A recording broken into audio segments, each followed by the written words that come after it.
to call this meeting to order for the CROA board meeting for April 24th. Welcome to everyone. Glad to have you here. We will start with the owner's comment period. The only person who checked off that they wanted to speak was Celia McFadden. I'll call you forward, Celia. Forgot to actually check my I'll add you. card. Yeah, I had one. You can speak next. And if I can, what we're asking, we have streamlined a name, address, and if you're an owner or renter, please. Okay. I get 3 minutes, right? Absolutely. I'm keeping my clock here, so I know. It's running right now, Sue. No. Okay. All right, Celia McFadden, 1007 Celebration Avenue, owner, 2 units, 2 condos. I want to just hit on 2 subjects tonight. First, I want to read an article. It sounds a little dramatic, but it's true. In a serene middle to upper class community of 7,200 residents, tree-lined streets, well-manicured homes, a 17-year-old body found in a shallow grave murdered by a satanic cult ritual. Motive, stolen drugs. A community shocked, thinking this would never happen. All issues about safety was always ignored. After that evening, local village officials, police, and concerned residents came together to make a plan to keep their community safe, to bring safety to their community. I'm not reading this because of the drugs. We can't control our children. We can't control drugs. They are everywhere, always have been, always will be. But we can control the safety of our community. Starting with the basketball court that is blowing up social media. I guess I'm the only one here tonight for that. And the whole lakeside area, from when you turn into the parking lot and see that scary-looking sign, only for residents.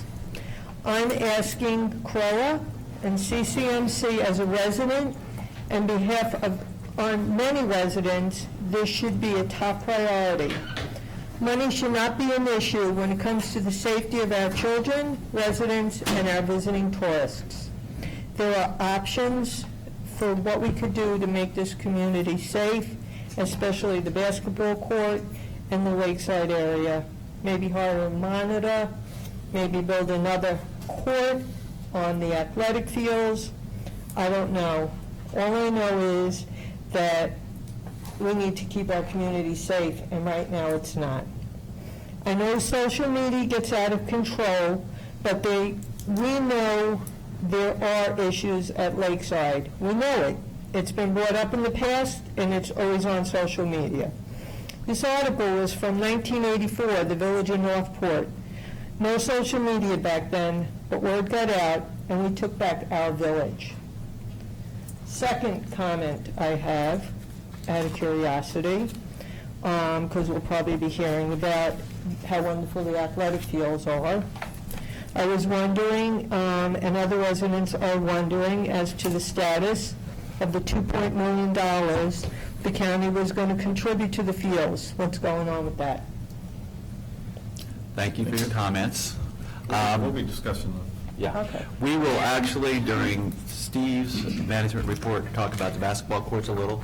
Kevin, we talked about that earlier. And on the subject of the $2.1 million, Bon's going to talk about during the finance tonight, so we'll hit both issues. Thank you. And on the basketball court, we've certainly seen and heard the press, so it's, sometimes you can blame it on others. On this one, we're going to find out what the heck we can do to move this forward. Good. So thank you. Okay, Thomas?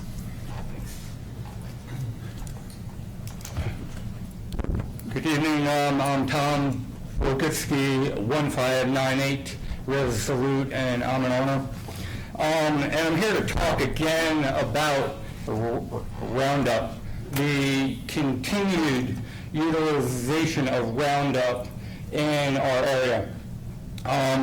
It's a cause of a lot of concern.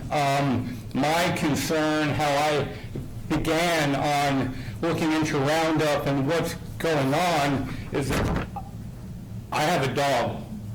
She is a little dog. She's low to the ground, and I was looking at, ever since we moved in here again, every month that Roundup is going down, she goes into an epileptic seizure within 1 day to 2 days after the application is put down. And I've correlated this over the last 2 years that I have lived in that area. And for a living, I also do root cause. And this is something that I've done a lot of homework on. So now Roundup is, it just got taken off of the shelf at Costco. They yanked all their Roundup off of the shelf. There are 2 court cases where juries have said that it was contributing to cancer, non-Hodgkin's, okay? There's over 1,100 cases that are now being put on Roundup.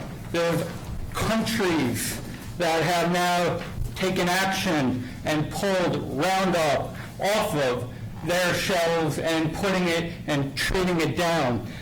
So in Florida, most recent, New York, most recent, in Canada, Colombia, Czech Republic, Denmark, El Salvador, France, Malta, Netherlands, New Zealand, Portugal, and Scotland, to name a few countries, have now banned Roundup in their areas and communities, and I urge our own community to look at this, because there are kids in our area that are on the ground and touching things. There are dogs who are having adverse reactions to this because it is a chemical and it is not a safe chemical. I know you all have done homework on what the cost is for an alternate. 13 times Roundup for a chemical alternate? No.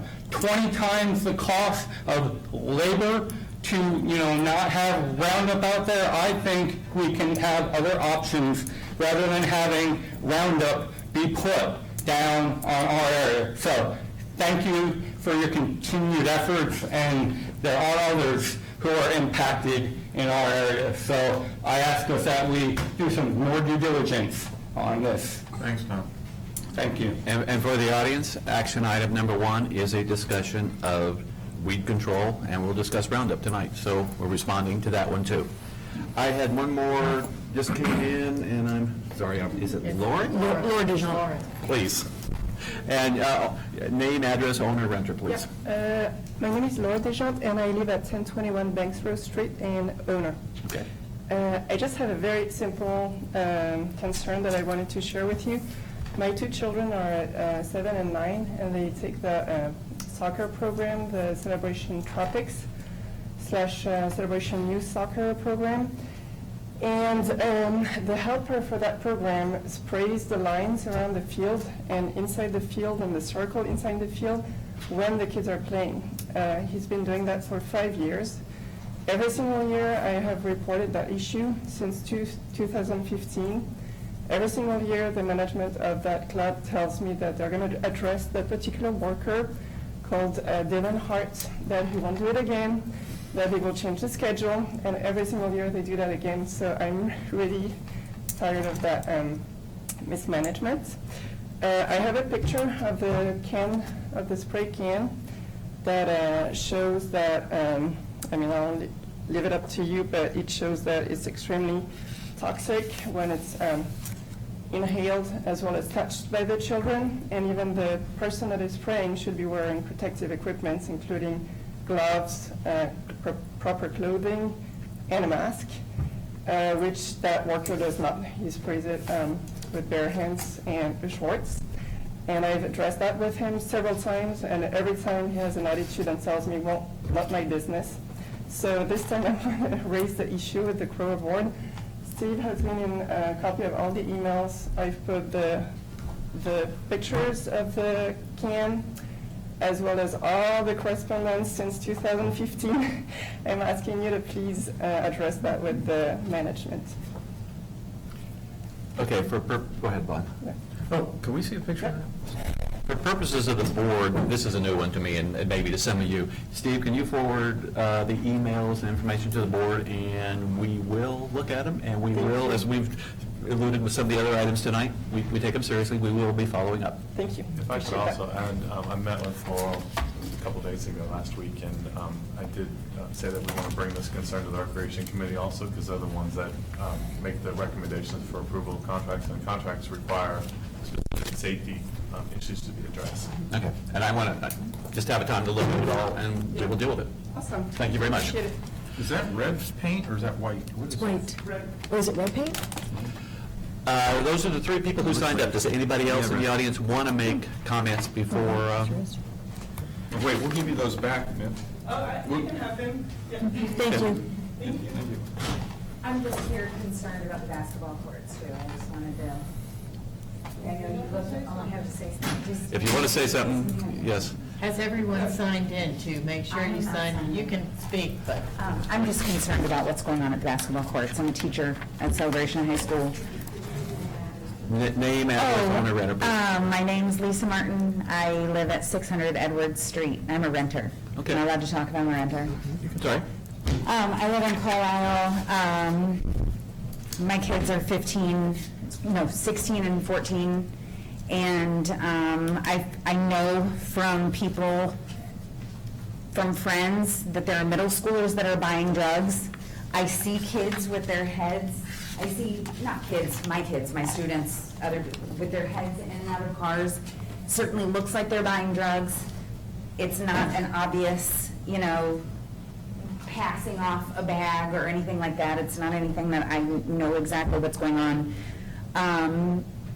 My main concern is that our middle schoolers are walking by, they're buying these drugs. I know people that their kids are buying drugs from these high school kids that are up here. And the high schoolers, they're going off to college, they're, doing their own thing. But these middle schoolers are looking up to them, and they're following in their footsteps. And it's not, everybody says, oh, we need to get these people out of our town. Well, these are Celebration kids that are buying them. That's why the kids from out of town are either bringing drugs in or participating in it, because our Celebration students are doing them and buying them.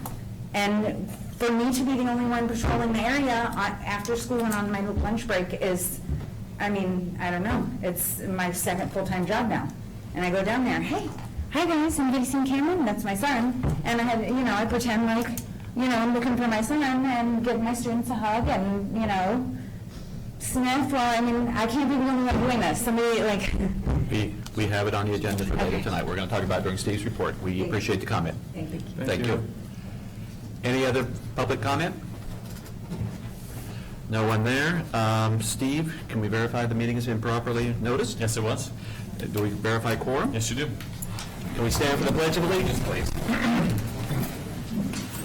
I pledge allegiance to the flag of the United States of America, and to the republic for which it stands, one nation, under God, indivisible, with liberty and justice for all.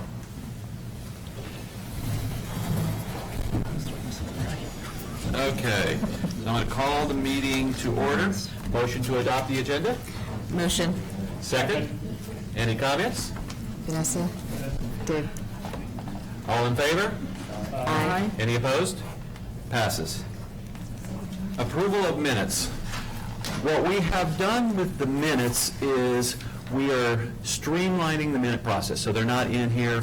We will, Kevin finalized the meetings with Rachel, actually yesterday, I believe it was, and today. We're going to go to, because we are recording all the meetings and live streaming them, so all the detail is there, so we're going to go through a much more streamlined process. They'll be issued to the board. We'll approve those on May 6th, so that's what's happening with the minutes. Next, we'll be going to the committee reports. What we as a board have discussed and adopted is a different process with the committee reports, the liaison reports, the financial report, and the management report. What we have had historically is a situation where we could spend an hour and 15, 20 minutes on stuff that's already in the board book. So, the board members have all read it, people in the audience have had a chance to read it. We will, for example, with the committee reports, ask the boards if they got any specific questions on any committee, and they can ask that question. We'll also allow any committee, if they've got something really substantive they want to bring up, to bring it up, but we're looking to streamline this whole process of the meeting up front, maybe a half hour to 45 minutes, so that we spend more time on the action items, which is where we're really trying to talk about new and critical business to the town. With that as background, I'll go through the committee reports for ARC. Does any of the board members have any questions? And does ARC have anything, the committee itself have anything they want to bring forth? Okay, Tony's saying no. Covenants, does anybody have any questions for the Covenants Committee? Does Covenant, and Stephen's saying no. Recreation, does anybody have any questions for Recreations? Does the Recreations Committee have any pertinent items they want to bring forth? Okay, Dory's saying no. Special events, does anybody have any questions for special events? Does special events have anything they want to bring forth? I'm hearing a no from Dory. Dog park. I'd like the dog park committee to speak to a recent incident Okay, please come forward. that was discussed at their last meeting. Thank you.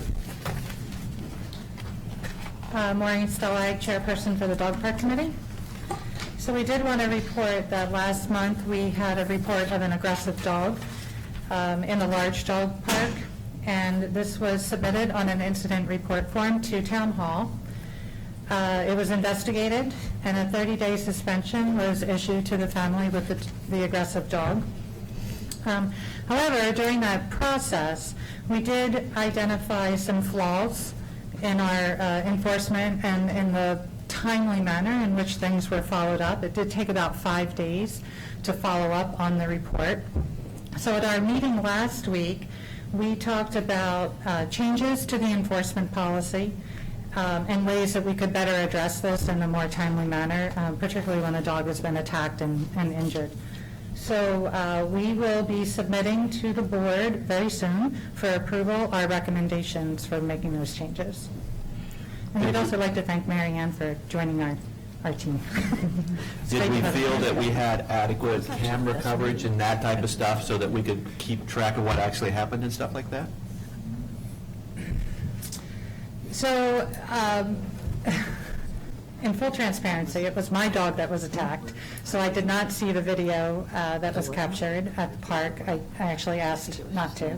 I lived it, so I didn't need to see it again. But no, because the time stamp on the camera was off, so actually identifying the correct piece of footage was rather difficult as well. That's been corrected as far as I know too. Okay. Because cameras are one of the things we're going to talk more about later, and we're really caring about a lot. When you talk about the basketball court or some streets or a lot of these other things, we think of a better utilization of cameras. So that was the purpose of my question, because I really, in places where you could have a dog. And what you could see, I believe that it covered that, but it's very difficult when you're giving a time and they can't find what happened because the timestamp is incorrect. So, Okay, gotcha. okay. We look forward to your report. Thank you. Thanks. Anything else for the dog park? Thank you. And Artisan Park. Jackson, normally nothing there? Okay.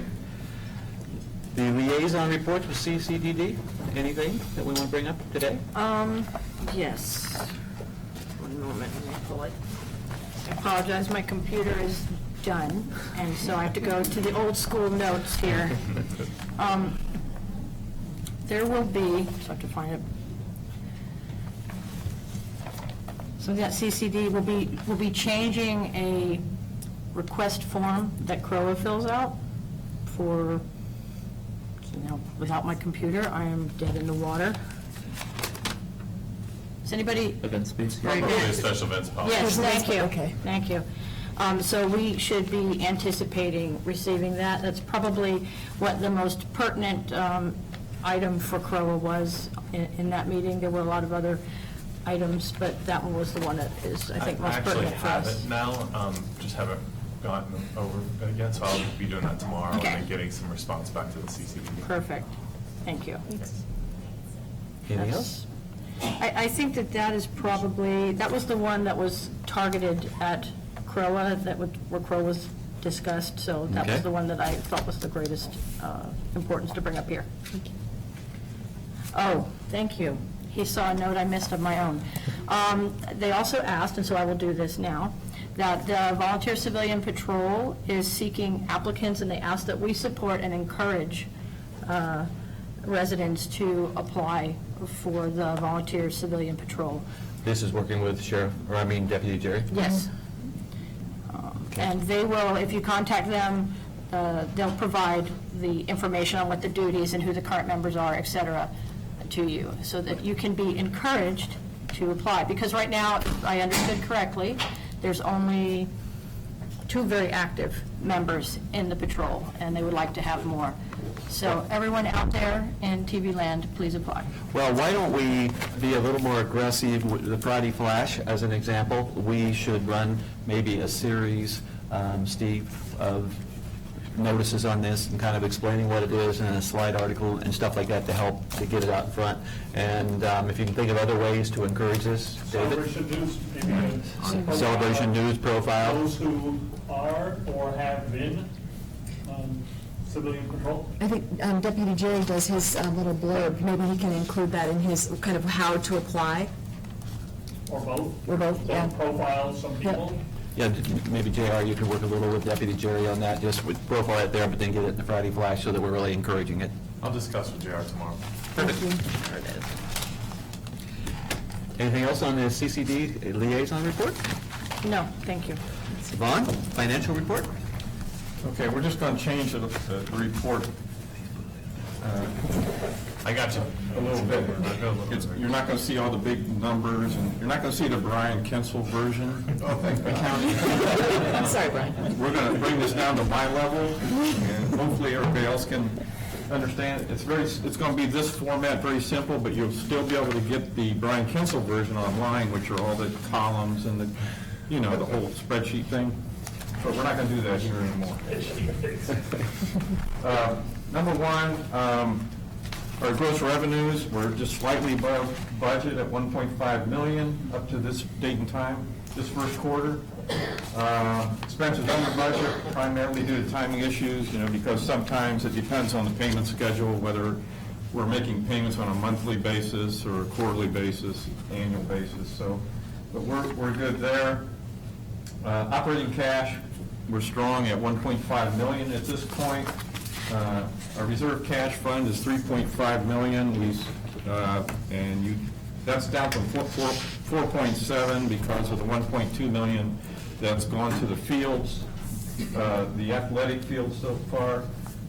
We expect to owe about another 1.1 million to finish off the fields. So that's coming along well. There was a question, Seal brought up a question about the 2.1 million from the county that we are hoping to get. We thought it was on track. We had a version that we thought both the county and CROA agreed on. The language changed in a version that we weren't aware of until we got a copy of it, and it was reviewed. We found a clause in there that pretty much made it unacceptable to us as a board. They were wanting to allow everyone in District 1 in the county to utilize this field for free when it wasn't being used. The county was divided into 2 districts, 1 and 2. We are in 1 for these purposes of these funds, if I understand this right. So they wanted to, somebody put it in there, we don't know who put it in there, but they want to give everyone in half the county free access to the fields, and we can't afford that. You've got maintenance costs, you've got management costs as far as staffing it when the fields are being used, and if you're not getting paid for that, it's going to come out of all our pockets as well as far as the maintenance to keep the fields up. So right now, we're at an impasse. It's unacceptable to us as we see it right now. Steve, you have anything you want to add? Sure, just to add to that, when we initially had these conversations with the county, an agreement was presented to us from the county's attorney that we reviewed with our attorney, and the CROA board actually approved that version of the agreement, and we sent that back to the county. a change to the ordinance was taking place, and with that change to the ordinance with the county, they changed the agreement, and that's when they added in that the fields would need to be open for free. Vaughn and myself went down to the county and met with the deputy county manager and Dave Tomac, and we argued our point on why we didn't think that was feasible. At the time, it seemed like it was a reasonable request from CROA. We had our attorneys talk to their attorneys, and it looks like they're kind of at a stalemate right now. I have 2 calls into Don Fisher where I've left detailed messages to him on these circumstances, so I can try and find out some more information of what's happening with this, and I have not had a return call yet. So at this point in time, I'm waiting to get a return call and to see where else we can go with this. So right now, what I would say is, as far as the town goes, in our budget, we've got the upcoming priorities list with the master plan. There's going to be people wanting this and this and this, and we're going to get those priorities within a few weeks or so. Once we get those, people need to realize that we can still probably get these items, but it's going to, our timeline's going to be lengthened if this money doesn't come through. So it's not like things are not going to happen at all. It's just going to mean that Celebration, we're going to have to pull ourselves up by our own bootstraps as far as funding goes. It may take a little bit longer to get these items. Community center, what else it may be. I mean, we can still make them happen. It's just going to take some extra time for the money to accumulate. And it will accumulate, but it's just going to be a little slow. And I know Jackson has a comment question, but just one more thing to add to that. Right now, this facility has been paid for all with CROA dollars. It is not public function or purpose to this facility. It's only for CROA residents at this point in time. That may change with this agreement, depending on what the outcome of it looks like. So. Jackson? I have a couple of comments. First of all, the Recreation Committee that I'm liaison to has been working to make sure that the fee structure for the facility is self-sustaining. That is, that we operate not at a loss, but that we charge an appropriate fee for the cost of maintenance and operation. And so that process is ongoing, but I think it's important to recognize that the committee has already taken that approach. The second thing that I said at a workshop, and I want to repeat it here because there's a bigger audience, is that having looked at the letters from both attorneys, this was an unusual situation in which the county redlined their own document. That hardly ever happens that you do that. And it appears, at least to me, at my non-lawyer capacity, as not a legal problem now, but a political problem.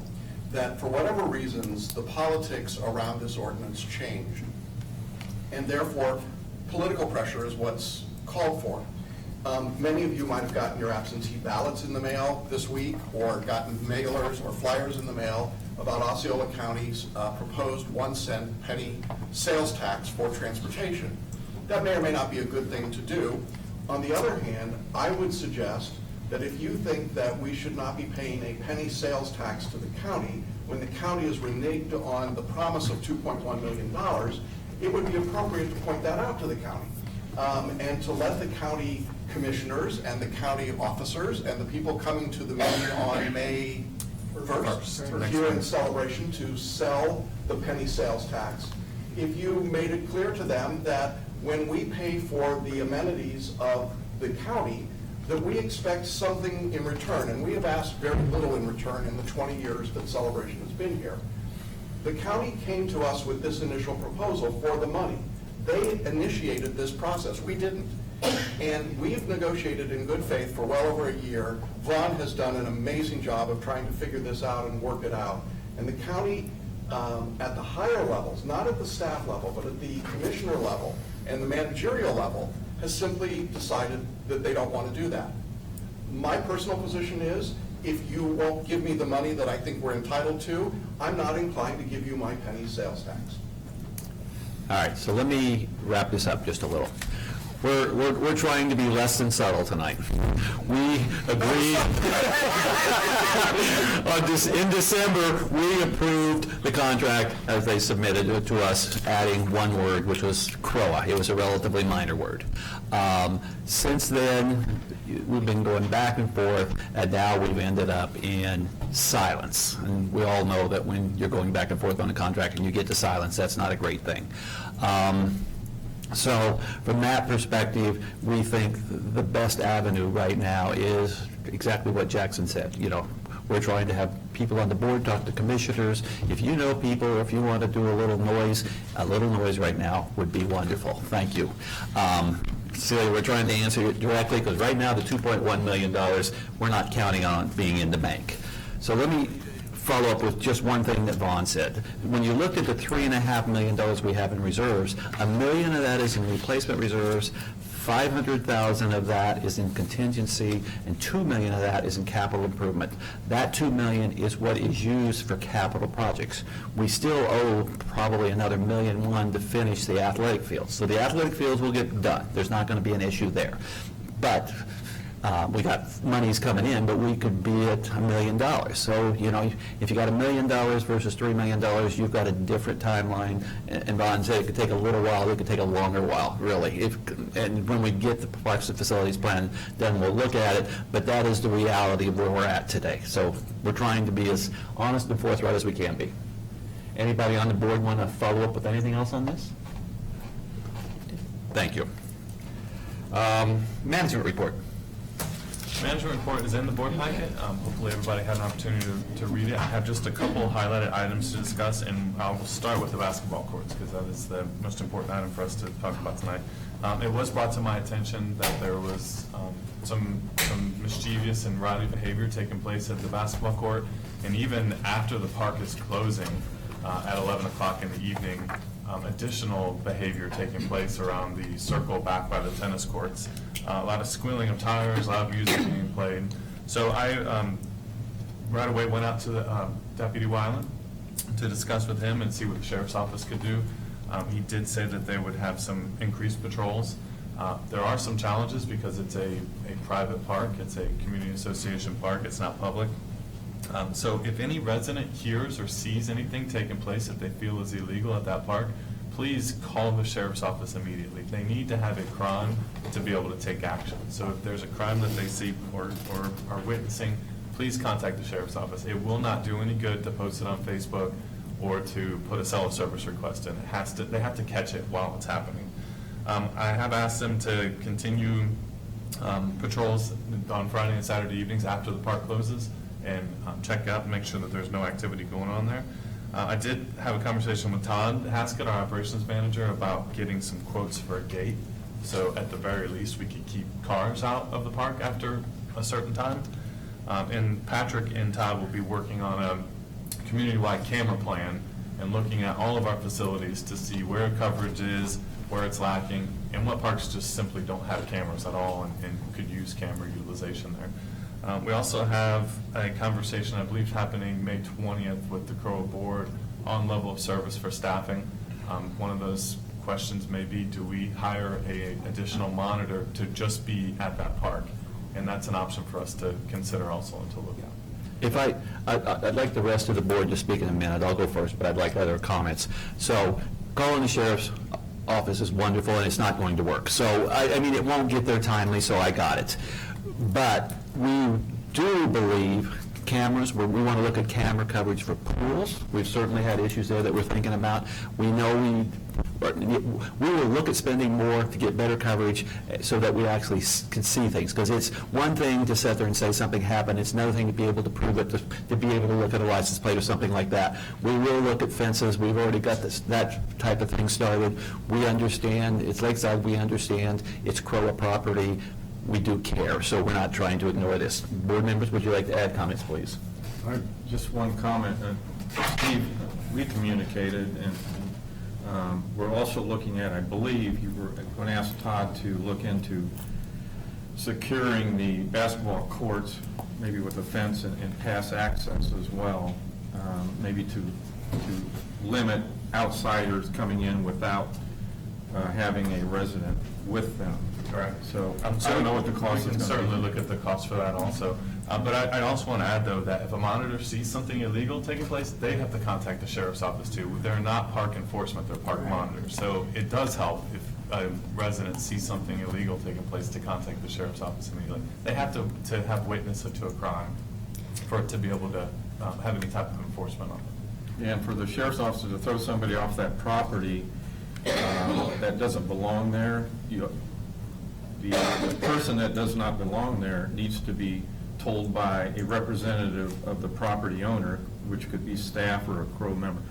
They need to be there to tell the person to leave, and then if they don't leave, then the sheriff can make an arrest for trespass, but they just can't go in on their own to the basketball court and say, if you don't leave, I'm going to put you in jail.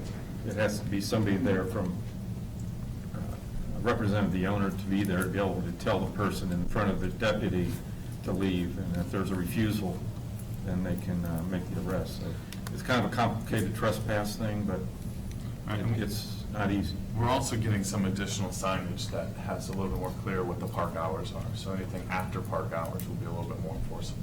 Kevin? I do have one concern about this, and while gates, or a gate is something that I brought up last year when we talked about the speeding that was going on and I was shot down. But this board was first made aware, actually by Celia, 2.5 months ago of the same exact situation. At that point, I went ahead and I requested, and I did forward on to Vanessa and Marianne, once they did come onto the board, the park schedule, the park monitor schedule from that specific day. I'm not going to publicly state when the park monitor was there and how often they were there, but I think if everybody looked at it, it would not be a question that it should be increased. And for either of you on either side, you can see that there. My concern, while we can go ahead and yes, put up a gate and put up signs and say that we would have to call the sheriff to make action, I think if we let this go for another 4 weeks, we're going to have an issue. And at that point, I'd like this board to consider directing management to have more of a presence, whether that means it's the pickup truck that says CROA parked outside of Lakeside for the next 4 weeks until we can get a better understanding. I think that will deter these, whatever is going on, it will deter it when they recognize, hey, they're onto us. People are here, they're watching us every day, well, let's go somewhere else. And that's, I think, what we need to do is jump on it and jump on it now, not another month. Any reason we can't do that? No, we can certainly, I mean, when the truck's not being used, we can park it there. It is a functional, operational vehicle. And we can, if the board approves the funding, we can hire another staff person to work out there on site. I guess my concern with just putting a truck there is it's kind of... Somebody in it. Yeah, I mean, I hear what you're saying as far as having some, but the reality is we have, it appears, and I live down in Main Village, but I have not witnessed it. I guess my biggest concern is if we have a critical safety issue, having just a truck there is not going to do anything. The flip side of it is we as a board need to come to a consensus that our board directive is going to be to management. Yes, we want to increase the amount of man hours. That's something that we can decide. That's not something that management can decide on their own. I think cameras are a great idea too. Sure, and that's going to require us to get the pricing and bring it back for approval. To be honest, the most effective to avoid any type of criminal activity is to put a sheriff deputy out there. A monitor is only going to monitor. It's going to be a deterrent, much like the truck would be. The truck's going to end up vandalized or have the tires taken off. Yeah, that'll take them about 10 minutes to figure out that's it's empty. It's a blank. I'm not saying empty. I was saying I didn't think he I meant see what you're empty. For the sake of the audience, at board meetings, we take comments in advance, so we're not going to take comments now, just to be fair. We can't take a question, I'm sorry. So the issue is the board acknowledges that there's an issue. Kevin's right. It was discussed a couple months ago, and it has become more of an issue, and it has become more brought up, and I'm looking at a lot of different people nodding their heads out there who we all know. So I think we need to ask, and I'm asking the board if they agree, management to take a much more proactive approach in helping us get it there. I think we move it up to the May 6th meeting if we can have Patrick ready with some of the camera stuff and stuff like that. I think we look at the fences. I think we look at the other things. It is our property. We need to escalate it, because if something happens and we're discussing it here in public, we can't say we didn't know. So I think we're past the point of, do we have an issue? We have an issue. We need to resolve it. Management taking more proactive monitoring type approach, even if we got to realign some duties between now and May 6th. we had made the comment before, when we talked about cameras and that if we need to realign the budget, we'll realign the budget. We're the ones that have the responsibility and power to do that. If management needs another person to do a better job of monitoring, we will make that happen. I think we talked about it at May 6th. A lot of you work during the day for a workshop, but you can certainly watch it afterwards. I think the message from the board is, we hear you loud and clear, and we intend to get all over this. Does anybody on the board want to add or disagree anything? No, I David? disagree.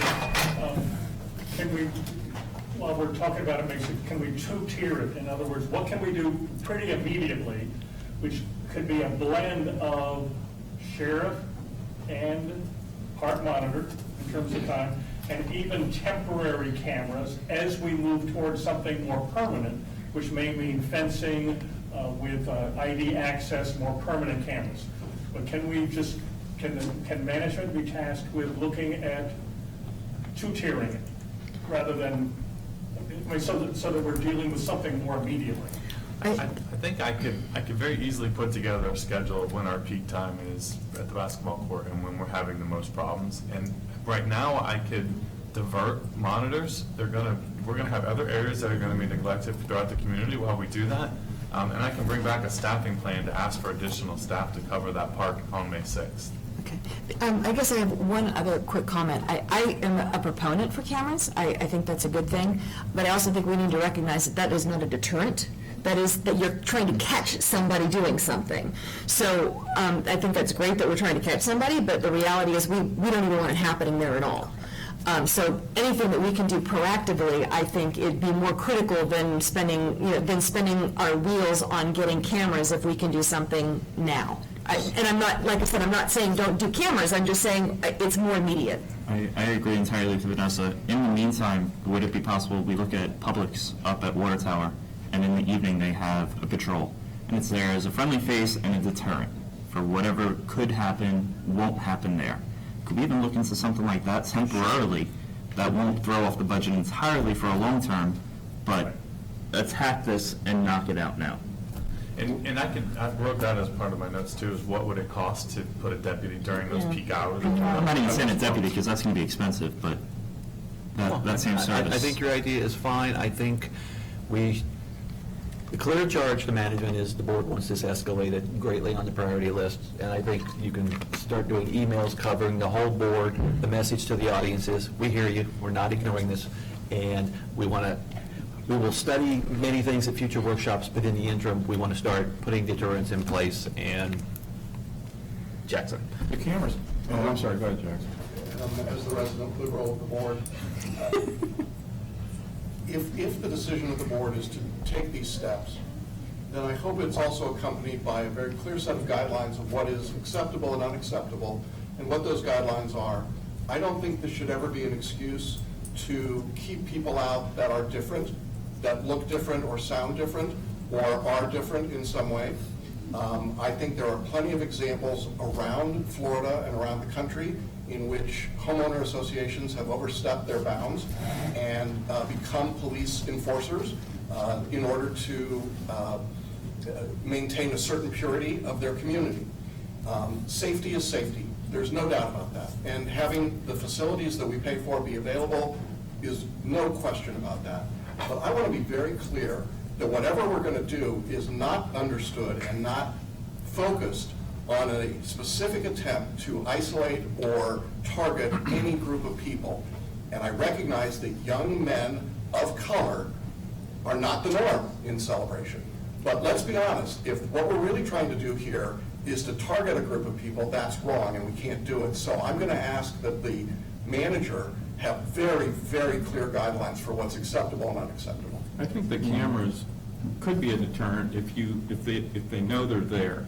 If you post signs, security cameras in use, if they see that, it could be somewhat of a deterrent.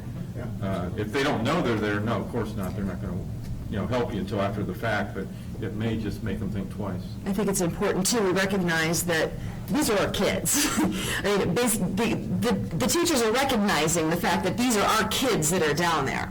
So regardless of their ethnicity or with their social structure, the reality is they're our kids. They're not coming in necessarily from outside of Celebration. So we need to make sure we're protecting them. I'm just asking, Vanessa, that we are clear that the rules are identified in a way that that monitor or representative is very clearly structured in what they are looking for, what they're asking about, and what steps they're taking.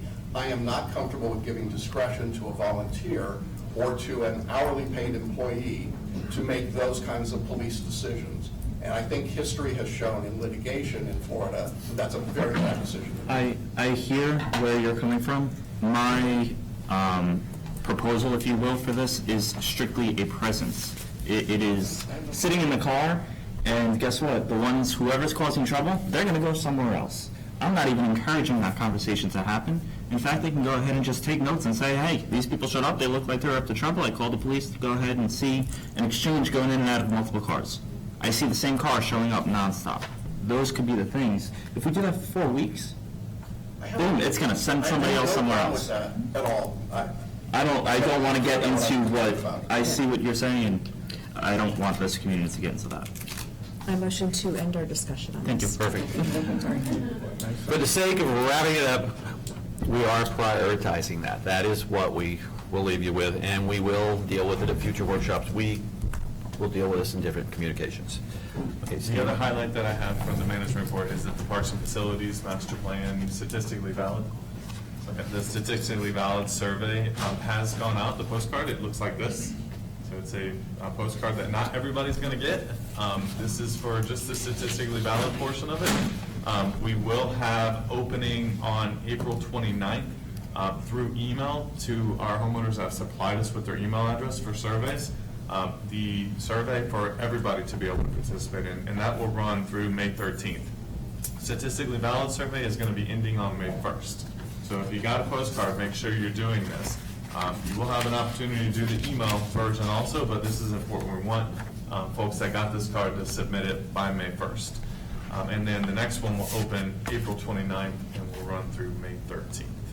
So Steve, just to clarify, if someone got a postcard and said fill it out, even if they fill out that survey, they will still get a notice if they have an email on file starting April 29th. Yes, they will. They are encouraged, invited to fill out that same survey again. Fill out both. And any resident that did not get a statistically valid card, we definitely encourage you to fill out the survey.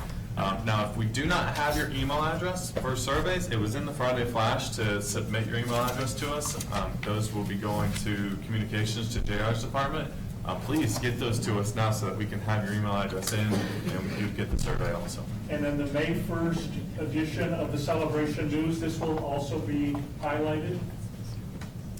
That's a question. Well, I don't believe that we highlighted this portion again in the May, but we did have a lengthy article, I believe. in the We also did talk about posters going generically. And those are around. being done. Are those out now? Yeah, those are out Okay. in the community. So we're trying to reach people who may not have an email on file Right. or who may not be subscribing to the Friday Flash. Yeah, and we're encouraging them to make sure they get us those emails. I'm done. And that's the end of the management report, unless you have any questions. Thank you. The goal was 45 minutes, it took 48, so we're mildly successful. All right, action item number 1, glyphosate. What I want to do first is kind of paint the big picture. First of all, I'd like to thank Thomas. He has been diligent on this. He has kept us on our toes. We've studied this, and that kind of leads to tonight. Glyphosate is the primary chemical used in Roundup. Roundup is really the gorilla in the room, so people talk about Roundup, but glyphosate is also used in other chemical applications. And kind of how this is going to work tonight is I'm going to give you a whole background, kind of walk you through some numbers, big picture and stuff like that, and then we're going to have a board discussion just so you can kind of understand it. The World Health Organization says that glyphosates are probably carcinogenic to humans. But also in the exact same report, they said that beef is probably carcinogenic too. So there's a little bit of politics here. The EPA has studied it and says that glyphosate does not pose a threat to human health or the environment. So you've got that counter. Thomas is correct, there have been 2 large verdicts in California. Both of them are under appeal. It is, they were both for astronomical numbers, which gave lots of press to it. Some large communities, Miami being one as an example, are banning glyphosates. I think every community is discussing them at some level. So, at the board level, we've actually been going back and forth on this one now for about a good 3 or 4 months. We've done a lot of reading on different things. We've got information from CCMC, we've got information from Yellowstone and other parties, so we've tried to do a lot of research. We're really trying to have a proactive conversation. CCMC, we reached out to them nationwide. Got a few responses. No one has a good answer. Some people have experimented with other chemicals, have had limited success. Glyphosate kills weeds and not grass. It takes out the root system, it eliminates the weed. Other chemicals will kill what's above there but not eliminate the weed, they just come back. You know, we've had Yellowstone look at options and they haven't come up with better alls. There are other chemical alternatives, but when you really look at the literature, it's a great question whether they're safer or not. And that really becomes one that is hard to answer. So Steve, let's put up the numbers. So really what we looked at was we looked at, okay, let's just take Spring Lake. And one reason we chose Spring Lake is Thomas lives in Spring Lake. Using Roundup, we're spending $12,186 a year per the budget. We had Yellowstone look at alternative chemicals. They came back with a price of $158,000. I could certainly call them up here to explain the chemicals if we needed to. But that's an increase of $145,000 or about $560 per housing unit. Using no chemicals, Yellowstone thought they would have to hire 4 full-time employees to basically you're pulling weeds is what you're doing if you go manual. You know, that's an increase of $225,000 or $862 a household. We then had Spring Park and Heritage Hall looked at. This is just the flower beds. This is not the field back behind Heritage Hall. And, you know, $3,000 goes to $28,000, goes to $43,000. So for an independent look, we looked at New Leaf.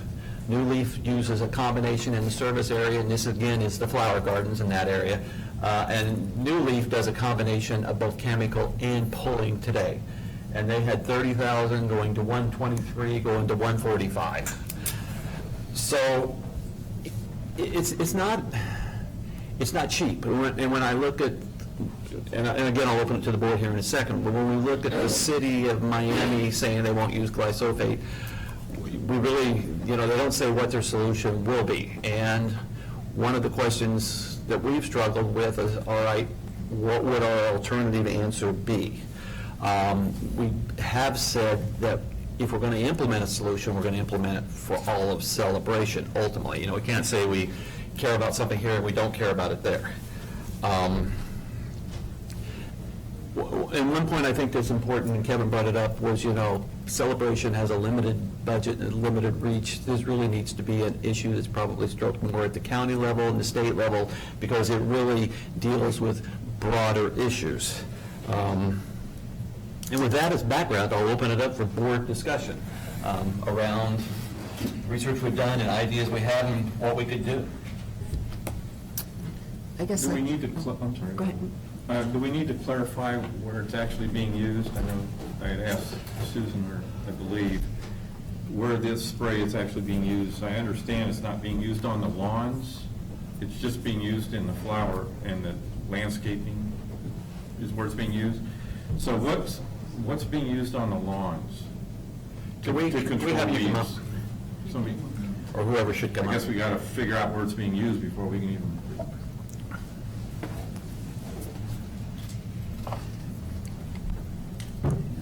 Yeah, it doesn't get used over grass, it'll kill everything. Well, are there 2 versions of Roundup though? Some that'll work on lawns, and I saw a couple different types in a big box store, and one was just for hardscape, like the sidewalk cracks and things, and there was another version that said that you could use on grass that wouldn't kill the grass, but it'd kill the weeds. If you're talking about turf grass, no, but there are some formulations that, yes, will kill crackweeds, kills everything it touches and kills it quick. There's some formulations that remove a certain component, and you can spray it over some ornamentals. There are some ornamental plants that are tolerant of glyphosate in certain concentrations. So you spray over the top and it just kills the weeds and not the plant. But turf grass, it's going to die every time. What do we put on turf grass right now? There's a few things, I can give you some names. Atrazine is my favorite one. You spray it twice a year, November and March, and you pretty much get your weed control under cover for maybe 6 months. That's a preventative. There's some post-emergent stuff that's a little dangerous in the summer to use because of the heat. So if you can prevent it in the spring and ride that until September, that's the safest thing you can do. Because spraying herbicides on your turf in the hot weather in July and August, good chance you're going to call the sod guy and have to replace a bunch of stuff. But there are post-emergent treatments. 2,4-D is one of them. There's some nutsedge control. There's maybe 4 or 5 different chemicals you can spray over the turf grass to selectively manage your weeds. Can those be used in the beds, the planting beds? I mean, twice a year. I mean, it'll take a while probably to take effect, but can that be used in the landscaping beds and eventually become effective at some point? They probably could, but the atrazine, my favorite one, will take out a lot of your ornamental plants. It's there's maybe 2-4. There's a few that you might be able to selectively get around, but you'd be treating a lot of different. There's a lot of different types of plant, so you'd need a lot of different types of herbicide. And unfortunately, Roundup takes out exactly what you want in the landscape beds. I understand all the controversy, but it's like a godsend in the landscape business. Can you explain at Spring Lake, when you spray, what are you spraying and what are you spraying where?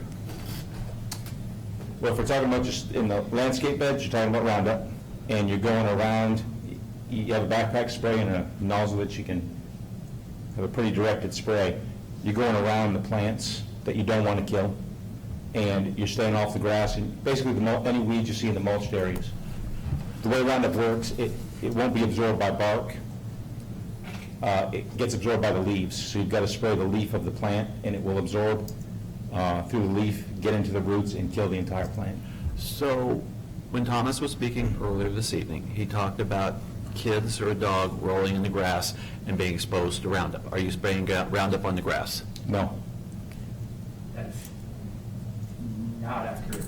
In front of our area, I had your team member, I came home one day, he was not hitting just the tree area, he was hitting the other areas. Now, I'm not saying they're doing that all the time, I'm saying that's inaccurate, that you should see and observe what they're actually doing, because they're doing this. And you put a sign up that says, keep off until dry. When is that exactly? And I timed it from the point they laid it down until the point it was, quote, dry. And it's a long time. And you don't know when it's specifically dry. I understand what you're saying. I saw with my own eyes, and multiple times, they are heavy-handed with the chemical, which is a concern. And I understand, I'm not a toxicologist, I'm not a horticulturist, but I can also tell you, I work for Universal Orlando, and our horticulture team has stopped utilizing it as well. So, to your point, understand all the concerns that are going on, but there's something real. The alternates it's not an easy answer, and I understand that. But what's currently going on, what we're witnessing in our area, which is alley new, I can tell you there's significant concern. And I know I'm the only one here now, but I have other neighbors and other neighbors to share my concern. I'm going to motion for a quick second here, and I apologize. We, as a point of protocol, we specifically said we wouldn't take any questions at all with regards to the basketballs. So I guess, and I don't mean to be disrespectful, I just want to make sure we're staying focused on here. The reason I allowed it is I used his name exactly, so I felt like that's kind of what I thought, so. Can I ask Doug a quick question? Yes, go ahead. Do you spray anything on the lawns? Yeah. What is that chemical that's going on the lawns? The last thing we sprayed was atrazine, like we talked about, and it's very possible It what could he be saw. confused as. Yes, and I myself have sprayed some other post-emergent, it was before the atrazine, we're talking probably February. You get some weeds coming up, and there are some post-emergent treatments. 3-way is the name of the stuff. Spray it over, it leaves the grass and it kills the weeds. So it's very possible he saw me spraying over the grass. Okay. Okay, so no more, sorry. Please. Okay, but, so let me, Todd, come on up, but let me ask us, and this is for the board, almost a simple question. If we knew we were going, clearly Roundup has to be studied, and we're going to watch the press, and clearly everything's all over it. But if we knew we were spraying the area in Spring Lake that we're talking about here, what if we put up wire fencing and had it up for a couple of days as almost a barrier for dogs and stuff like that? I mean, are there easier solutions that would be safe, at least as the science evolves? And I'm curious about that. Let me make one statement. Roundup is a chemical that you don't use in the grass, and if you do, you get no grass left. So if the chemical Roundup was sprayed in turf, we would be seeing a big dead spot. So it's incorrect that Roundup is sprayed in turf unless you're intentionally trying to get rid of that turf. Other chemicals are sprayed, fungicides, miticides, you name it, insecticides, and herbicides. So if you focus on just one chemical, as such as Roundup, I think you have to look at all chemicals, and then you're looking at a much bigger picture at that point. If you get rid of Roundup, what is the next chemical that you use? Is it much worse? Possibly, because you have to find something used on a massive amount of scale throughout the country. And once Roundup's gone, something else is going to take its place. Is it going to be worse? Some of the studies we were looking at actually showed that some of the other options were even more toxic than Roundup. Even if you looked at vinegar, vinegar was more toxic than Roundup. How often is Roundup sprayed in the flower beds? It's only sprayed upon seeing plant material that, weeds. Okay. If you see weeds, you spray it. The goal is to put down pre-emergents, usually in a granular form. Before you put mulch down, you throw down a granular pre-emergent, and that stops the weed seeds from germinating. That way you use less Roundup, selective herbicides or non-selectives. So that could be a goal to get to, and they have done a good job of doing that. This last batch of mulch had pre-emergents in it, so we've seen less weeds. Well, we have been through quite a few meetings where this room has been filled with people that were not happy with the amount of weeds that were. 2 years ago, I was on the board. It was ugly.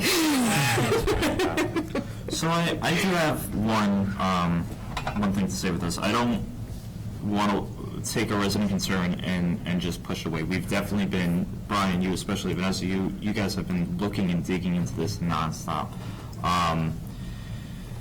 Other service areas that we do have in the community, Artisan, as an example, has come together with a situation that they weren't happy with as a service area, and they came to the board with a change, and the board, previous CROA boards, entertained it and made that happen. If multiple owners from the service area of Spring Park Townhomes came together, Spring Lake Townhomes came together and did that same type of a format as Artisan, I think that would be the next time that we could really dig into this, because there is going to be a significant expense to And this. there are written regulations on how service areas can form a service area committee that could bring up these type of issues. That might And we be the can path. assist with that also. That might be the path. I want to make sure that that the community understands. I mean, I have dogs, so I'm very sensitive to the situation.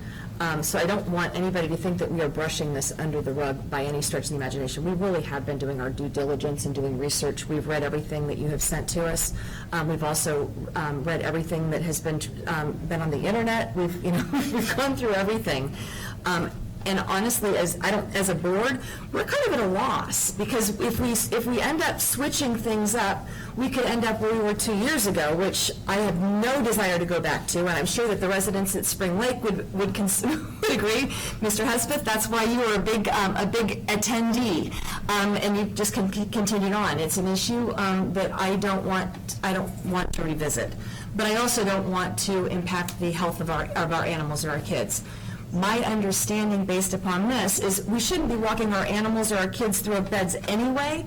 There might be some side spray as you're spraying it, but from what it sounds like, if you were to spray Roundup in the grass, it's going to kill it anyway. So you're, as a company, your goal is going to be not to do that, because otherwise you have to fix it. So I guess to Kevin's point, I think until we actually have a viable option to switch to, I don't know, I think we're kind of at a standstill with this. Can I ask one more question? Is there any type of sticker or anything that you could place near the house to say Roundup was sprayed today? And if there was, would there be an additional cost for that? Something that we could just notify, because it sounds like it's not on a regular schedule, but it's more of a as needed for weeds. Is there something we could post near the house to say? Well, they already do that. It's with- in the yard. They do. It's a requirement of the in state. the mulch area? It's typically in the areas that Where they they spray. spray, okay. But So it's only for Roundup, right? Roundup has been For sprayed. any chemical. So if the lawn is sprayed, you put something out for the lawn as well? Does it label what the spray is? No. I'm just wondering, because he was mentioning that they come out and spray. Thomas said they come out and spray, but we're not sure what they were spraying now. So if it's spraying on the lawn, they could label, maybe have the sign say this is so-and-so. Or just say, if it's Roundup being sprayed, you could put a placard in the area there saying Roundup, and then assume everything else that's being sprayed that doesn't have a placard out there is something else. Well, and I'll still go back to my question a while ago. Could we put up a form of fencing that would be there? I mean, would it be the most beautiful thing? But just hear me out. There are certain types of fencing that you could put out that you would just have there for 3 days or 4 days, and it would almost serve as a deterrent. They've sprayed on the other side. It stops it. I guess that goes against our whole standards.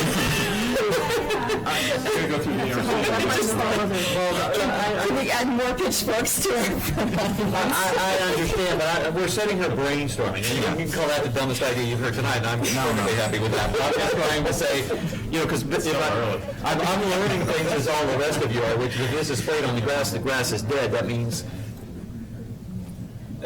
it's probably not.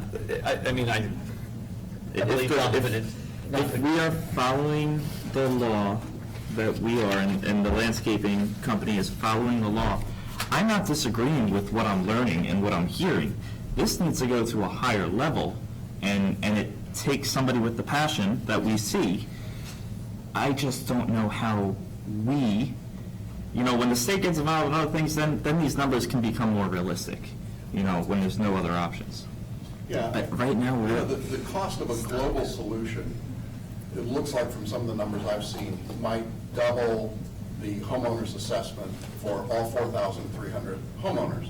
And I appreciate the value of our pets and our children, but I also know that the question of causation versus correlation is still an open question. That's why it's being litigated. That's why it's being appealed. And there will be differences of opinion, and I respect your opinion. I respect your expertise in the matter. It's much greater than mine. But I'm also aware of my fiduciary responsibility to not spend money or raise money in the form of assessments and homeowners' fees until we really know what our alternatives are, as Kevin says. And so I would suggest that we proceed cautiously, that we continue to stay on top of this, that we ask about it, we ask that you continue to inform us. But sometimes the answer to a homeowner's concern is, no, we can't solve that problem. And I don't think any of us like that, I don't think any of us want that, but sometimes the answer is legitimately, It's not feasible. And right now, we don't have a feasible economic solution to this particular problem. And so the best we can do is to mark it, to identify it, to ask you to do the best you can with your pet to keep the pet away from the sprayed areas. I don't know where you could move that wouldn't have any sprayed areas anywhere. I just don't know that that exists right now.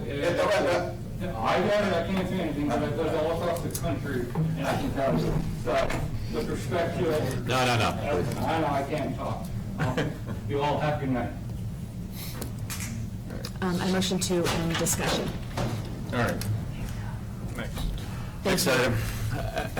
Thank you for the Yellowstone poll. Yes, thank you. Yes, thank you. And we have spent a lot of time on this. We have struggled, and there's no good answer, unfortunately. But we tried to at least educate, and if people have other comments, bring them forward, we'd be happy. Okay, item 1B. Motion to approve the Board of Directors Standard of Conduct. So moved. Second. No. Second is David, so Jackson and David. Any comments? For the sake of the audience, this was approved prior, it's consistent with the one that we had last year. Call the vote. All in favor? Aye. All opposed? Passes. I think Rachel asked that we start sending those around now. That's the orange. Is that correct, Rachel? Okay. She just wants to make sure she gets your Yep. signature before you. All right, before you leave tonight, we got two things here that you have to sign. It'll take 30 seconds of your time. Motion to confirm the Architectural Review Committee resolution. So let me just start with the resolutions. We're doing the resolutions. What we are going to do with the resolutions is right now they contain the 2018/19 objectives. We passed the resolutions. We want the committees themselves to update the 2019-20 objectives for review by the board. So we want to really get the resolutions moving forward rather than having a top-down, but have a bottom-up type approach. So that's what we're doing here. Do we have a timeline on how quickly we would want each committee? Perhaps two meetings from now? I would hope that by no later than the June meeting that we're approving them. Yeah, so these would be approved pending, these would be approved, sent to the committees and ask them to update by 2 board meetings from now. Is that? Yes, I'm good with that if the rest of the board is. Any comments? I just have one spelling thing that I'll touch base on. Okay, So you fine. need a motion. But need a motion on the ARC. Motion. Second? What's the motion that we're making? It is action item To approve the 2. resolution as is until it updates. Different things in there. It says the motion to confirm the resolution and appoint 5 members. I want those 2 items split. Separate. Right. Okay. Motion to approve the resolution. Second. With the understanding that they get updated within 2 months With the understanding. By June. Yes, By June. by the By June June board meeting. meeting. of the June board meeting. Okay? So we had a motion, Mary Ann was the second. All in favor? Aye. All opposed? So it passes. Okay. Motion to approve the applicants. I move to approve the current committee members who have submitted applications at this time, and that's the extent of my motion. Second. And that'll leave 1 vacancy That would leave 1 vacancy. So 1 vacancy with 2 applications. Correct. to be reviewed and discussed at the next, maybe decide on the next workshop. Can we ask the board just for some direction on this? Would you like the committees to take a look at the applications that they're getting and then make their recommendation back to the board? I think, yeah, because we got another one of these. I would rather the committee, because I thought with committee chairs basically came back and told us this is who they wanted. And I think that's a more logical way to proceed. We have run that by all the committee chairs, and they have given us their feedback. Sometimes we're okay with anyone. Yeah, but as a board, we don't want, you can do anything you want, and if we don't like it, we'll blame you. You know, come back and tell us who you want, who your choice is. Who their choice is. Who their choice They're is. just okay with it. Is that's really what we're asking, right? Yes, I agree. And that's the committee as a whole, not just the board chair, or the committee chair. I think the They should vote on committee it. should, I think the committee should vote on who they want. Would you agree? Yes, I would agree with that. Yeah. More voices better. So the motion would Motion be, is to approve the 4 current committee members who've submitted applications, and to request, and to request that the committee submit. Specifically identify the person. And then we can assume that that same motion is for every one of the committees. Correct. correct, That'd be correct. same motion Yes. for everything. Okay, all in favor? Aye. All opposed? Passes. Okay. Action item 3, Covenants Committee Resolution Confirmation. Can I ask, just for Can we just do them all? purposes, can you just do them all consent now that we've got some clear direction? Yeah. Okay, so that would actually take covenants, special events, recreation, dog park, and technology. It wouldn't take. It wouldn't take technology because they're doing something different. Through 6. So that would take 3 through 6. Motion to approve. Second. Any comments? And we're approving both the resolution. Both And the resolutions. members. Yep. Third committee members. Right. Yep. All in favor? Aye. I just have a question. On all of these, I mean, we already have recommendations from the committee. Look at Usually the covenants. committee chair rather than the committee. Are we talking about the, We'll well, make sure they add it as an action item on their next meeting and then vote to approve who they want. Yeah, if they're the exact same members, it doesn't matter. Then they're already going we're to be looking at transferred. management recommendation, that's coming from the committee chair and management for the persons that they're recommending. We already have their recommendation. We don't have the committee's recommendation. We're asking for the committee as a We whole. have the committee chair's recommendation, Susan's as going- opposed to the Oh, so we're entire assuming committee. that the committee chair didn't get the approval of the whole May or may not. committee? Right, I think We it's don't just know. safe to say, we'll have them added as an extra agenda item, and then they can vote on who their person is, and that way it'll be recorded in their minutes and then brought back. to the Confirmed here. next meeting. Perfect. I don't know, I know it's not right. House of President, can we ask the committee chair of covenants how they did it? Because they have a recommendation here, or not? I don't know. I think we've been I pretty think clear we're on what good. we're looking for. I think we're okay with what we've done. I think we have, do we have 6 votes that are good with the way we're at now? I think you just voted, right? Yeah, we did, yeah. I think Vaughn's. Yeah, it's already voted, I just had a comment. I Okay. thought they had already made that decision, according to our action item. If the decision's made, we'll adopt it at May. Well, the people, we can adopt it May, and in June, we can adopt the goals if they've got them done, either May or June. You okay? I think Vaughn, you're just asking for confirmation because we have a resource in the room that went through this process. See, is Well, that I just see what I'm on hearing? covenants, I don't mean to stretch this out, but on covenants, it says the chair supports 2 people to appointment to the committee, and management concurs. Why are we waiting to not appoint? Because there's only one position.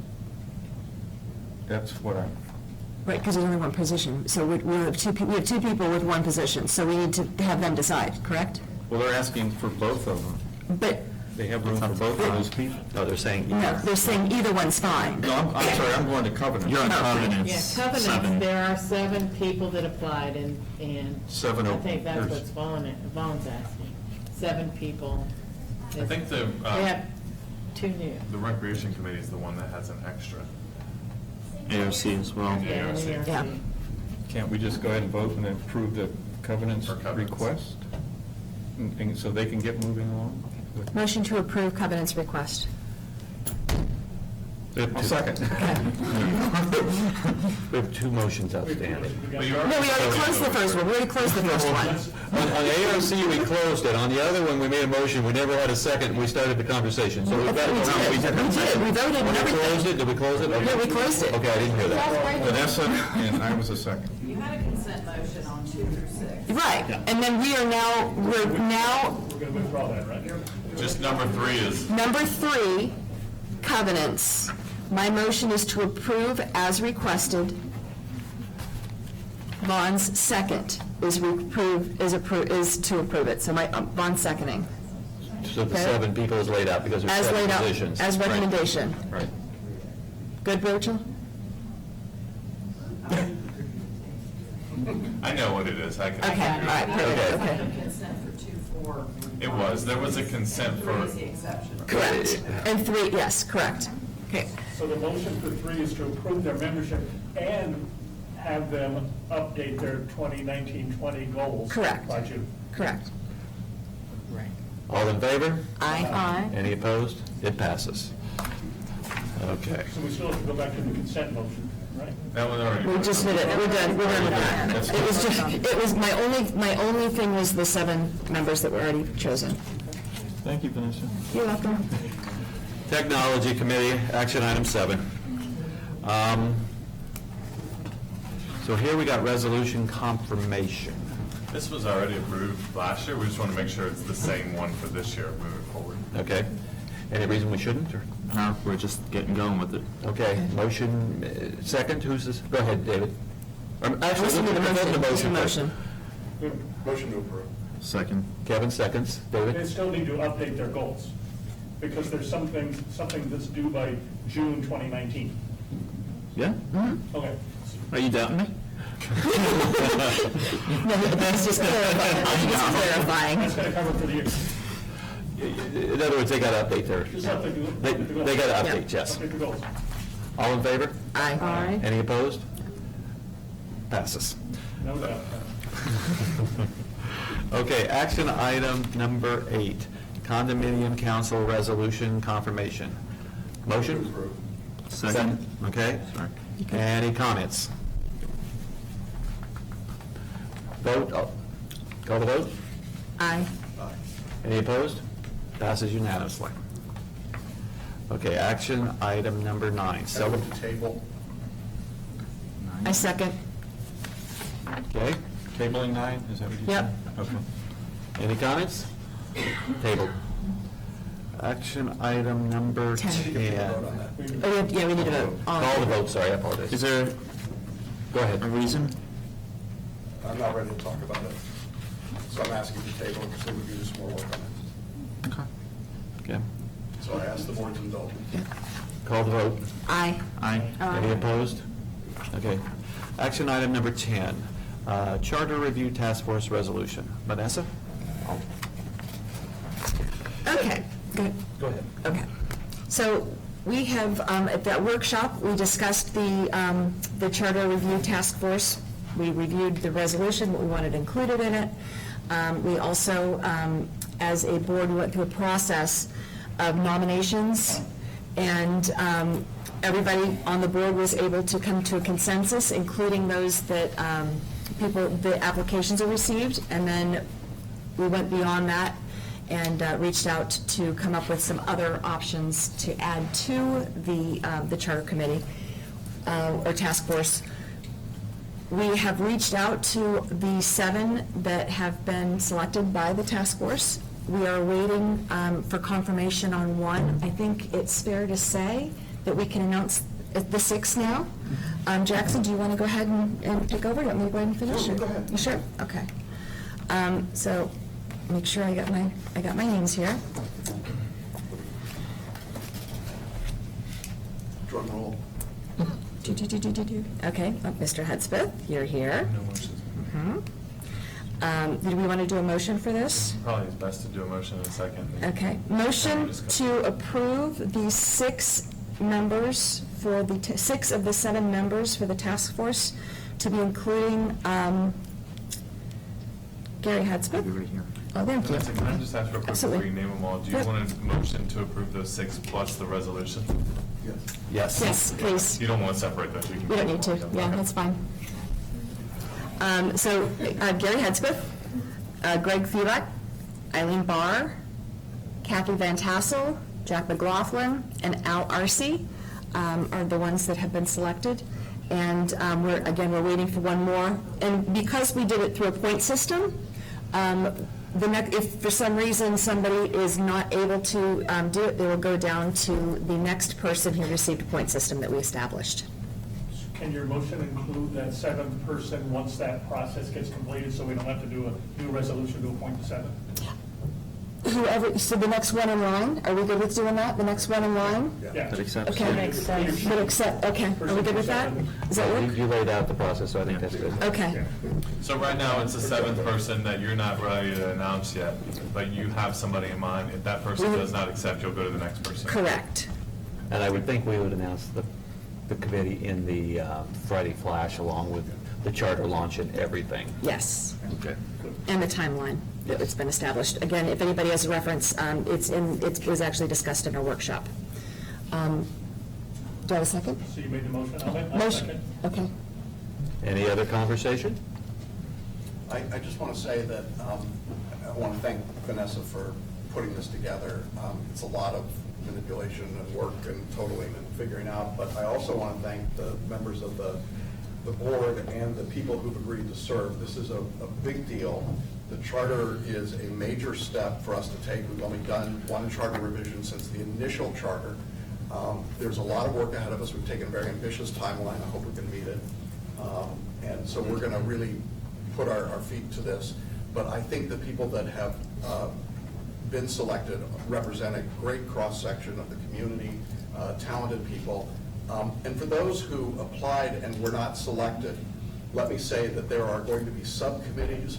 There will be ample opportunity to participate and weigh in, and we hope that if you applied to be on the Charter Task Force and were not selected here, that you continue to remain involved and that the task force will take advantage of the wealth of talent that we've got. And these charter meetings will be open to the public so that people can attend and contribute that way too. And the subcommittees will be a great avenue. We'll need more resources for the subcommittees that'll be established. I'd like to echo what Jackson said and thank the three of you in particular for orchestrating all of this and keeping us all on task with really quick timelines. And also thank the community who have stepped forward to volunteer their time.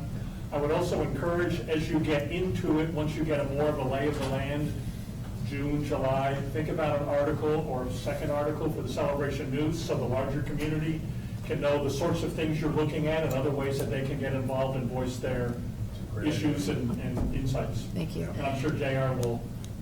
He's already drafted it. I just wrote it down. I would like to thank the fellow board members too, because we were on a big crunch to get these things, and I know over Easter break and holidays and weekends and travel, everybody really rose to the occasion and got their nominees in very quickly. So thank you very much for accommodating the quick timeline. Okay, call the vote. All in favor? Aye. Any opposed? It passes unanimously. Okay, Steve, action item 11, athletic field change order for additional oversight. Would you like a motion in a second? Motion to approve. Second. This is the contractor, the engineer contractor that we hired to do the original design. Because this was not a design-build project, we need the engineer and the owner's rep to stay on through the completion of this project. Mark with Hanson Walter has stretched the dollars that were available through the first original agreement, which was signed, I believe, in 2017, early 2017. And because the project has been extended a little bit with waiting for the transformer, making sure that the sod is appropriately placed in the construction of the building, he's asking for an additional amount of $3,000. And this is a change order to the overall agreement. Any conversation amongst the board? No. I'll say it, we think probably right now that the athletic complex out there is about a $4.4 million project is where we're at right now, just so you know. No other comment? Call the vote. All in favor? Aye. Any opposed? Passes unanimously. Item 12.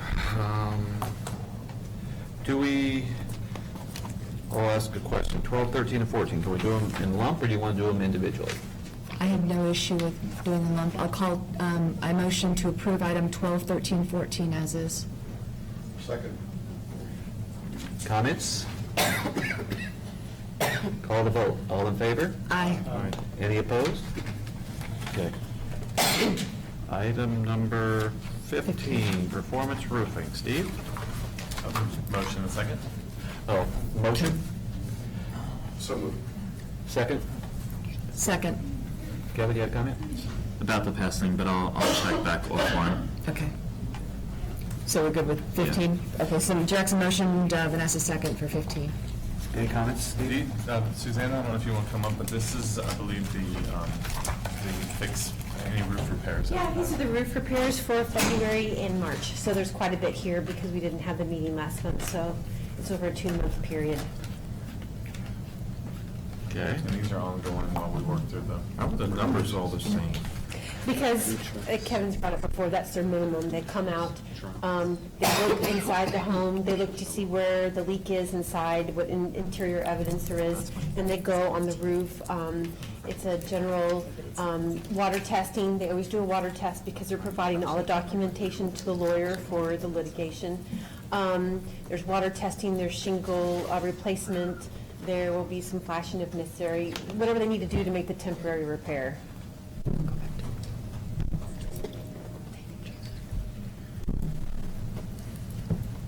Additional comment? Any other comments? Call the vote. All in favor? Aye. All opposed? Passes unanimously. Can Shannon, do you want to stay? Yes, go ahead, Kevin. I'm sorry, just going back to the food truck item for the contract. Item 14, okay? Yes. The number of, I was reading through the packet, the number of trucks that are guaranteed, is it correct, am I correct in reading that it decreased? No, it's for, you're good. The minimums or? Oh, you, She has one more item next. oh, okay, yeah. The number of food trucks, has it decreased or is it the same? No, it's the same. It is the same. It's the same Okay. contract as we had before. Okay, as long as everything's identical? I don't know what I saw, then I'll find it later on, All but the thank you. dates have changed. Thank you. Okay. Suzanne? Sorry, Suzanne. Sorry, guys. That's all right. Item number 18, vice painting. So moved. Second? Second. Okay, Suzanne? Okay, so the reserve study calls for Parkview Townhomes to be painted this year. It'll be painted, it's 47 units, so it'll be painted over 2 years in 2 phases. This first year is phase 1, it'll be 20 units, and next year will be the second one. I did bid this out, send the RFP out to quite a few painters. And we ended up recommending Vice Painting. They have done some work in Celebration before in the past, a lot of work on different items actually for Parks and Recreation, for facilities and for service area. Their bid was the lowest. We've always been happy with the work that they've done so far with us, and also we're using them to do the wall repairs out there. They have some issues with the water intrusion by the railing, so there's some cracks and rusting, so they're going to be doing that too. So it's a great kind of combined effort to move the project along for the residents. They're the ones that did Spring Park, right? The terraces, yes, they're doing that over there. Done a lot of work. Yeah. Have you ever had any complaints? Sure, but I've had complaints of every vendor I've ever had.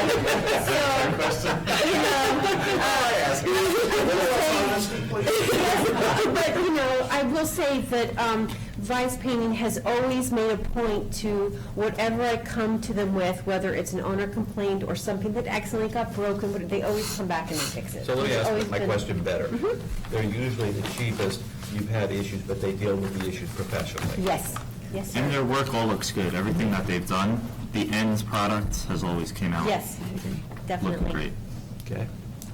I will say on the side, and you probably saw this in the notes, is that the only issue with that is that a lot of vendors know the Vice Painting is done so much work throughout. I mean, they did Savannah, the first painting, 10 years ago. And so they know that they've done so much work here, they kind of don't tend to want to bid against them, and their prices are really reasonable. So as we come up with some new projects this year, you'll probably see me pulling in some different vendors to kind of give them some chance to work here. Gotcha. Call the vote. All in favor? Aye. All opposed? None. Passes unanimously. Thank you, Suzanne. Okay. Lakeside and Town Hall equipment awning replacement. Motion? So moved. Second? Second. Vaughn's the second. Okay. Any comments? Call the vote. All in favor? Aye. Any opposed? Passes unanimously. Action item number 20, NEV replacement. Motion? Vaughn is to make the motion. Second? Second. David, second. Comments? I have a comment. The vehicle, the NEV, I was talking to one of the workers that was in the NEV. Did they come with the canvas protection for weather, the cold and the rain that we come in, because I noticed they don't have a trunk, so the stuff on the seats, all their work, like MJ's work, is sitting on the seat, and if it starts raining, there's really no protection per se, and then I'm thinking January in the winter, or whenever, it's gotta be cold driving around in that thing. Well, can we get those added? We can. The one that we're talking about specifically today does have the vinyl sides with the little windows, and like you typically see. And it has a trunk, and it has long-range batteries. And this one is for what? This one is to replace a four-seater that we have at Town Hall for, management, staff, taking residents around, whatever we need. And can we get the other NEVs equips? We can, yes. Okay, can we bring that up at, say, maybe if we can get some prices and bring that up at the next? I'd like to see them get some protection from the weather out there, if we could. We probably have it in our operating budget to be able to get that accomplished without having to come back and. Oh, that'd be great. Is there, anybody have any comments? No. My only concern, if, past that, with the NEV is looking out towards the future. Island Village is coming, and a NEV cannot go down the boulevard. Good point. So how are we best spending our money for the future if that's not going to be the option? Are we better off looking into investing this money into a different vehicle that could go? It's not going to be a great look driving the sidewalk the entire way. Probably going to have to ask you to buy something new at that point, because this is meeting the existing level of service just within the coverage that we have now. So when we get to Island Village, we're definitely going to need. I would hate to plan way ahead, and we haven't even gotten there yet. So would it be a strategy to house NEVs and stuff in Island Village that would be separate than these? Possibly. But That is a big question. We need a storage area over there, but yeah. But So, we need this for this existing fleet to be able to continue to offer the level of service that we need. Yeah, we're definitely short on vehicles when it comes down to it. So I guess to your point, Kevin, if we wouldn't keep this money to save it for something for Island Village later on down the road, because we need it now for what we're maintaining. David, you had a comment? Yeah, the only comment is about the durability of the trunk in the back, knowing of one that we have and one that neighbors had, both new, they don't hold up. Was it the Dodge? Yeah, same source. So just watch for fractures on the lid. Okay. Where the hinges are. I think neighbors have already had it replaced within the first year. And that's with gentle use. that's a What are you putting in fiberglass. that trunk? No comment.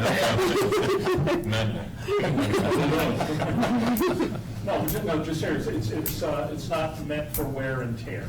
Okay. That's the caution with those trunks. Unless there's some negotiation you can do with them and make sure it's got a good Warranty. plan and, I'll bring that up And just- if it's approved. Okay. Absolutely. Thank you. the new, what is it, 2018 was a new design, so that may be part of getting, or maybe 17. Just some not good quality, We'll work through that with them. although you all can maintenance it. Yes. All right. Get that, do your magic. So what you're saying is we need this for this, right now, for this territory here. I do think Kevin has a good question. I had not thought about it all. So can we have you put that on your list to start thinking about as you think about Island Village evolution, especially as we start talking about a 2020 budget and stuff like that? I think it would be good. Would we be better off with a four-door, just a regular car? I mean, this is $15,000 for a NEV. Could we get a vehicle that's, Yeah. It's like a small wheel. that can go between We will, Island once Village we and go here? out to Island Village, it'll be out there, and then we won't have anything here. But how is your, let's just say, the use of this was to drive residents around that you mentioned and staff around. This is Town Hall here. How are we making sure Island Village is inclusive? And by having separate maintenance teams and separate vehicles, it's no longer one celebration. How do you do it with Spring Lake? Well, Same question. They drive the side. They drive on the Yeah. sidewalk. Actually, how long do these usually last? I mean, how long are we talking about for time frame?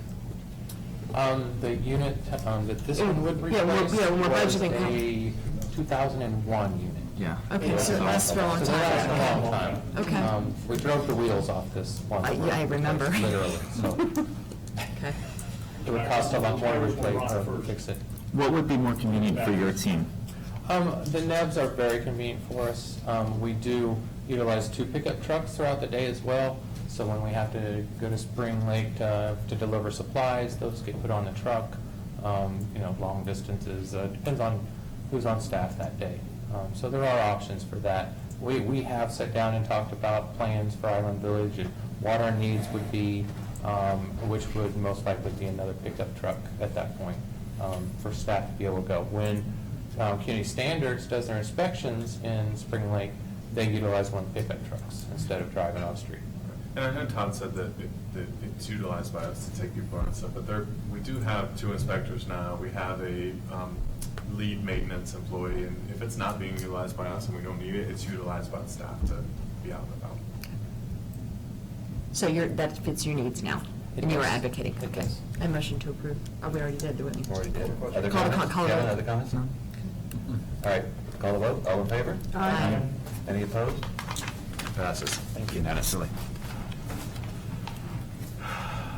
Town hall, okay, action item 21, town hall vehicle truck replacement. Todd? Motion second? Motion? I'm learning.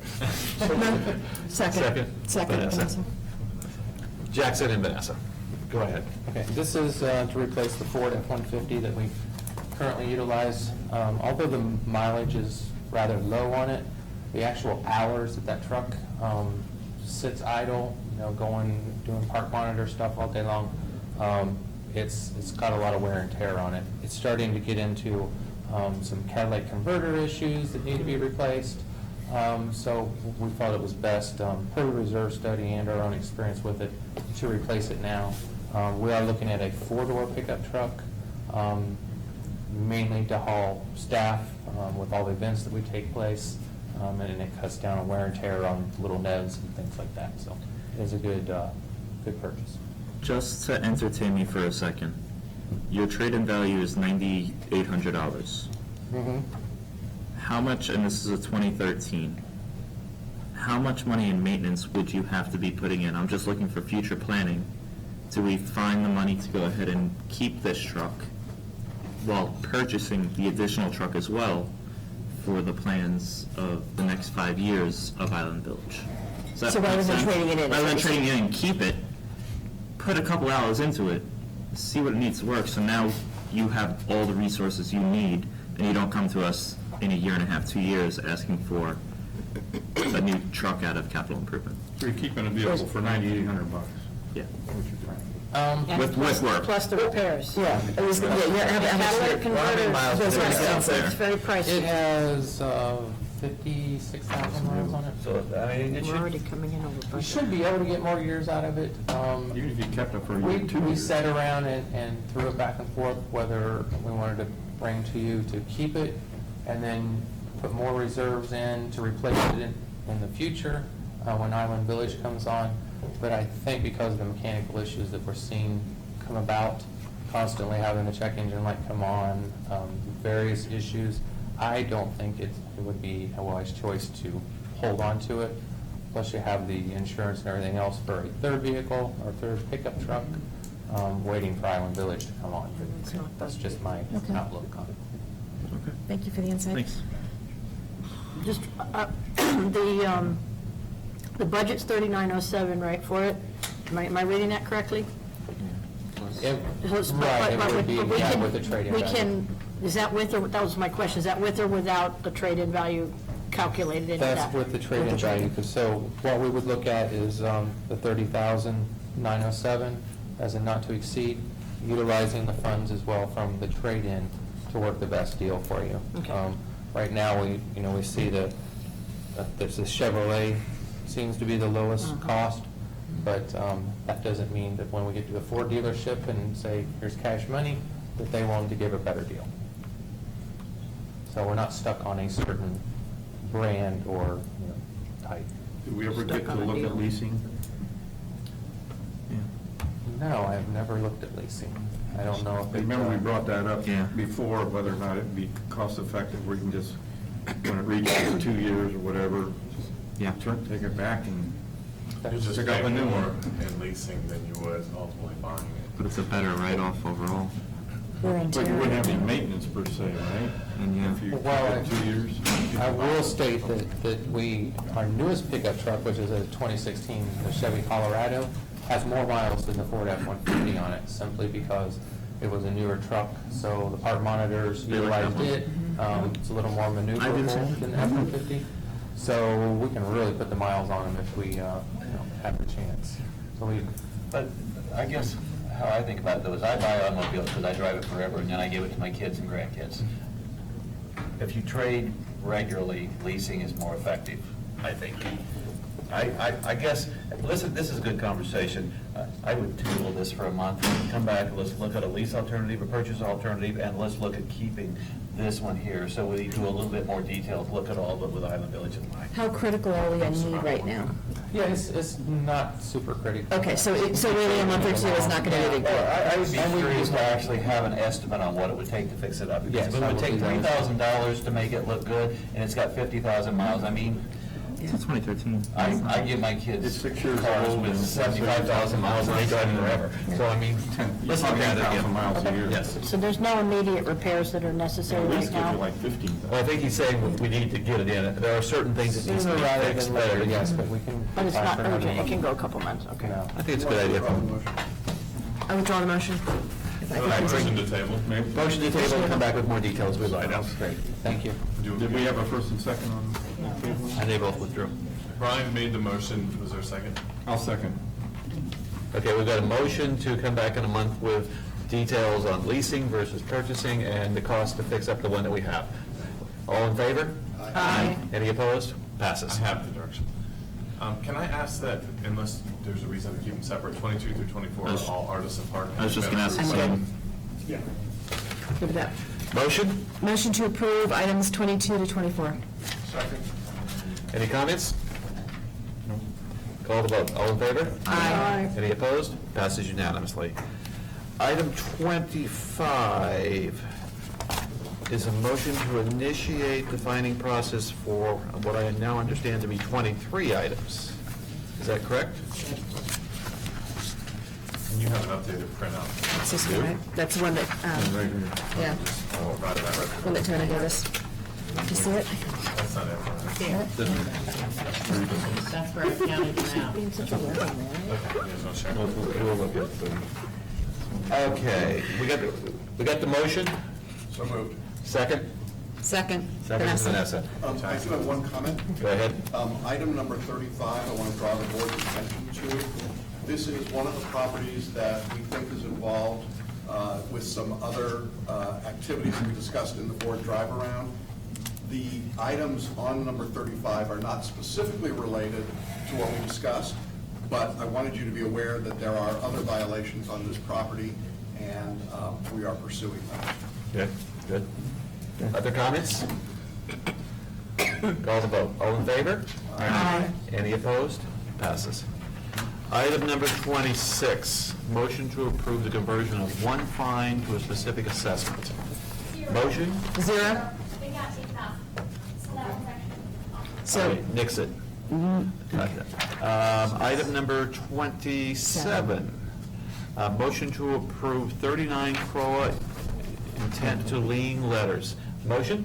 motion from Vanessa. Second? I'll second. Second is Vaughn. Any comments? Call the vote. All in favor? Aye. Any opposed? Passes unanimously. Okay, the next part is B, 7 service area intent to lien letters. Call the motion? Motion to vote, motions. Motion. Vanessa's a Motion to approve. Second? I'll second. David seconds. Any comments? Call the vote. All- Aye. Okay. Go ahead, please. Call the vote. All in favor? Aye. Any opposed? Passes unanimously. Is that same property? No, it is not. Different addresses, so. Different one? Okay. Item number 28 is motion to approve 9 attorney recommended write-offs. Motion? Motion to approve. Second? Second. Second is Mary Ann. Okay, any comments? They're all for closures or bankruptcies, with the exception of one, and that's an interest calculation. Difference between what the attorney calculated based on, prorated payments that they had made along the way. They're all attorney recommended. They're all attorney recommended. They're not management agrees, of course. Right. But since they're foreclosures or bankruptcy, we really don't have a choice of what we're saying. Correct. That's part of the thing. Any conversation? Call the vote. All in favor? Aye. Any opposed? Passes unanimously. Okay, next item is 29. 1 second, I'm getting there. Motion. One legal settlement request. Motion to deny. Motion to deny the settlement request. Second. Can I just understand why management concurs with the attorney's recommendation? If you look at the interest and late fees, typically what what CROA has voted on is to waive late fees or interest. This is much more than late fees and interest, so based on the application of payments, you would be waiving assessments, which is never recommended. Right, that makes sense. Why did they come back with this? Because they can. They can come back with whatever they want to. Okay, so the owner has requested, is what we're Right. saying, okay. And the account is at the attorney. So the the request comes to us, CROA. Okay, gotcha. They still make the request. You, CROA. Your legal and assessments are hard costs. Okay, gotcha. Any other comment? All in favor? Aye. Any opposed? Passes unanimously. 30A. My computer's only so fast, I apologize. That's really slow. 17 fee waiver, I know.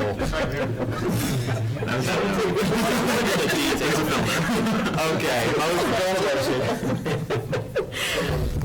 Second. Vanessa, second. All in favor? Aye. Any opposed? Passes unanimously. Okay, we'll go to. I know. Everybody's a critic. Fee waiver in the amounts. Call the motion? So moved. Second? Second. Any comments? All in favor? Aye. All opposed? None. Passes unanimously. That's the agenda. Board comments. Does anybody have board comments? Thank you for an efficiently run meeting, Brian. That would be my board.